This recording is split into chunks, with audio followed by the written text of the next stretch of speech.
Do you think major sponsors walk away from the PGA Tour for no reason? Honda just ended a 42-year title partnership. Wells Fargo stepped aside after more than a decade. Farmers Insurance is preparing to exit Torrey Pines. When brands that invested tens of millions over decades decide not to continue, that signals pressure inside the system. And it's happening while players are pushing back against the tour's new structure. A growing group of members challenged the two-track model and the heavy FedEx Cup point imbalance that rewards signature events far more than regular tournaments. Rory McIlroy stepped down from the policy board. Jon Rahm made a shock move out of the system altogether.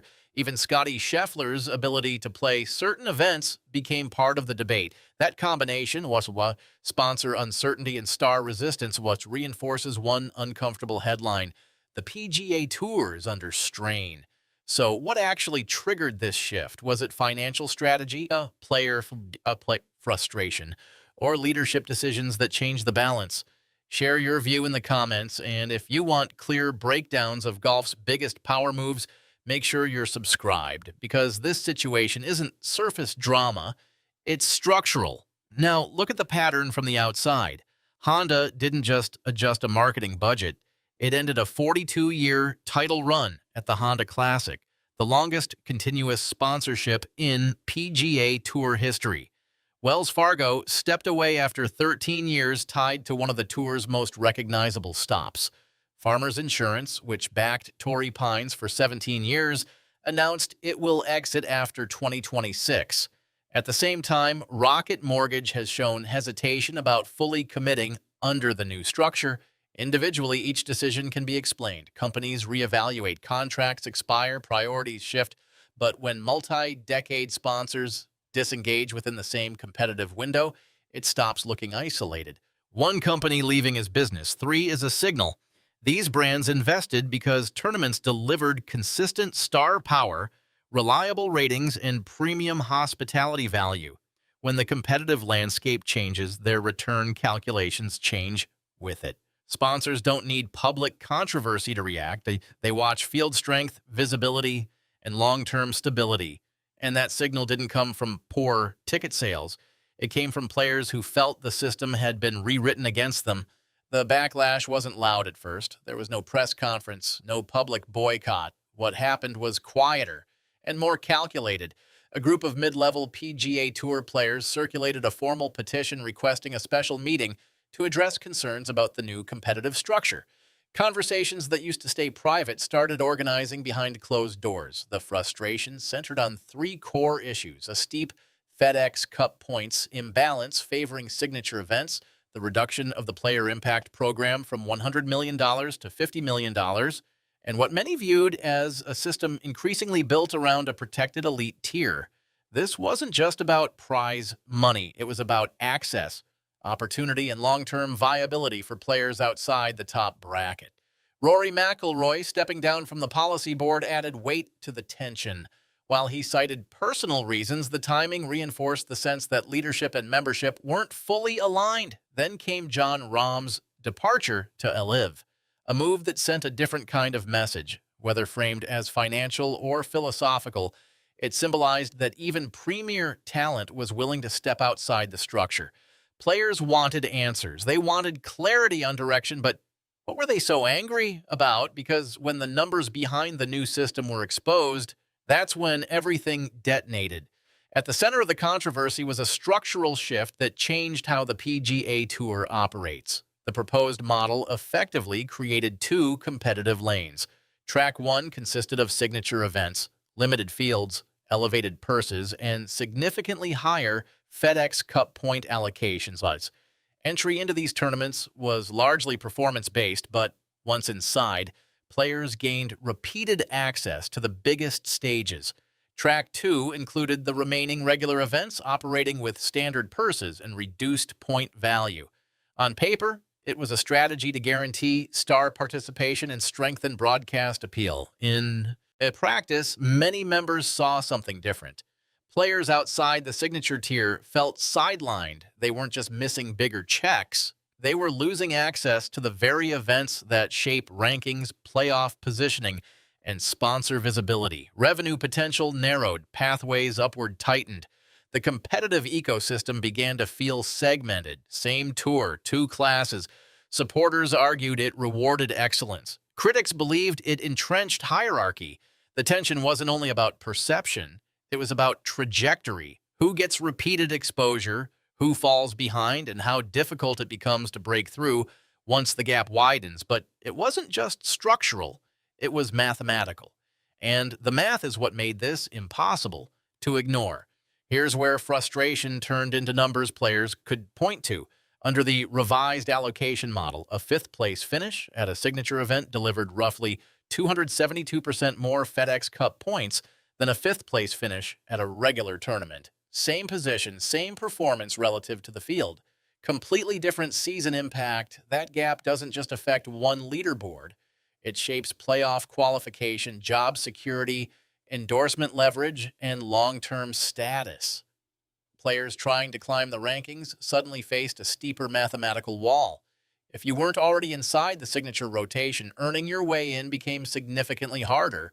For sponsors, rankings matter. Exposure follows relevance, but when fewer players realistically have access to the most valuable events, the competitive narrative narrows. And so does the spotlight. This is exactly what the petition demanded clarity on: competitive fairness, structural balance, and whether the system was reinforcing opportunity or restricting it. Because once the math became public, the debate shifted from emotion to evidence, and then something happened no one expected. Even Scotty Scheffler wasn't immune. If you think this point system rewards excellence or creates imbalance, drop your take below. And if you want more clear breakdowns like this, make sure you're subscribed. Scotty Scheffler wasn't protesting, he wasn't issuing statements, but his situation highlighted the tension better than any press conference could. As the world number one, Scheffler sits firmly inside the signature tier. Under the evolving structure, elite players are strongly incentivized, and in some cases discouraged otherwise, to prioritize track one events.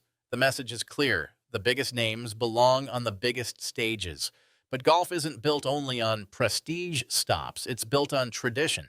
Scheffler has deep ties to the CJ Cup Byron Nelson in Dallas, a tournament connected to his hometown roots. When structural pressure makes it harder for top players to freely support long-standing regular events, it sends a signal beyond scheduling logistics. It suggests that certain tournaments matter more than others, and that player choice is becoming secondary to system design. This is where the debate shifts from policy to identity, because when your most recognizable star appears locked into a tiered calendar, the ripple effect reaches fans, local sponsors, and host cities. Personal stakes land differently than abstract frameworks. Now imagine you're Honda watching this unfold.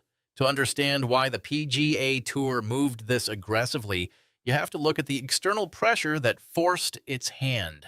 LIV Golf entered the market offering guaranteed contracts reportedly worth over $100 million to elite players. Phil Mickelson made the early jump, Dustin Johnson followed, Brooks Koepka left, then Jon Rahm, in the middle of his prime, shocked the sport by accepting a massive deal. Whether players framed it as opportunity or leverage, the message was unmistakable. The traditional structure no longer held a monopoly on star power. The PGA Tour responded by increasing purses, launching signature events, and restructuring qualification pathways to ensure its biggest names stayed visible and financially satisfied. From a defensive standpoint, it made sense. Protect the top tier, secure television value, prevent further departures, but that strategy came with consequences because when you rapidly redesign competition to retain stars, someone else absorbs the cost. Mid-level members felt it in access, regular tournaments felt it in field strength, sponsors felt it for in predictability. The two-track system wasn't born from strength. It was born from fear of losing more premier talent to a rival league with deeper, immediate guarantees. And sponsors don't invest in fear. They invest in stability. Now, connect the full chain. LIV applies financial pressure. The PGA Tour responds by protecting its elite tier. Stars concentrate in signature events. Regular tournaments lose consistent top-ranked presence. Field strength fluctuates. Television appeal softens outside the premium stops. Return on investment becomes harder to justify. That's the sequence sponsors evaluate. Honda didn't just step aside casually, it ended a 42-year relationship, and in sponsorship terms, that's not a routine adjustment. That's a verdict on long-term value alignment.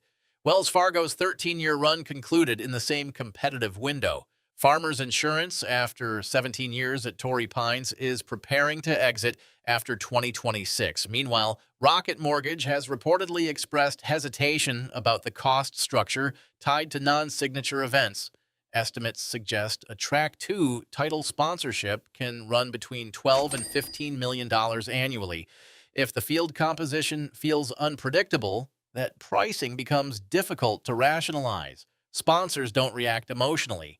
They model projections. If premium visibility concentrates in fewer tournaments, mid-tier events must prove equivalent value. And that's a higher bar than before. So the real question isn't why they left. It's who's next. The situation isn't one-sided. New money is entering the picture. Cadillac signed on as a title sponsor for a new signature event, attaching its brand to a $20 million purse. Century Insurance stepped in to back Torrey Pines beginning in 2027. Leadership has emphasized that sponsor demand still exists, just at adjusted pricing levels depending on event tier. CEO Brian Rolap has publicly projected confidence that both tracks can be sustained with the right commercial balance. That's the stabilizing narrative. But underneath it, tension hasn't fully cleared. Players continue speaking anonymously about structural concerns. The two-track format remains a sensitive topic inside membership circles. And trust took a hit when the framework agreement with LIV's financial backers was announced without broad player awareness. Even if negotiations evolve, that moment changed internal perception. So the tour isn't collapsing. It's recalibrating under pressure. The question is whether recalibration restores confidence or reinforces division. Is this temporary turbulence during a competitive transition, or the early stage of a longer structural shift? First truth, old money left. Honda's 42-year run is over. Wells Fargo stepped aside. Farmers is preparing to exit. Multi-decade partnerships don't unwind without serious reevaluation. Second truth, players don't fully trust leadership. The petition, the points imbalance debate, the policy board shifts, and the fallout from the LIV framework announcement all revealed internal fractures that haven't completely healed. Third truth, the structure is still stabilizing. The two-track model exists. Signature events are locked in, but tension between access and exclusivity hasn't disappeared. It's just being managed in real time. The PGA Tour isn't finished. It's powerful, profitable, and still home to elite talent. But power under pressure behaves differently than power in control. 3 years ago, the PGA Tour was untouchable. Today, it's negotiating its identity in real time. And if the sponsors were the first domino, the next one hasn't fallen yet. So what do you think? Is the PGA Tour strategically rebuilding or slowly losing control of its foundation? Drop your opinion in the comments and tell me where you're watching from. Which country or city is following this story closely? If you want direct, no-noise coverage of golf's biggest shifts, make sure you're subscribed.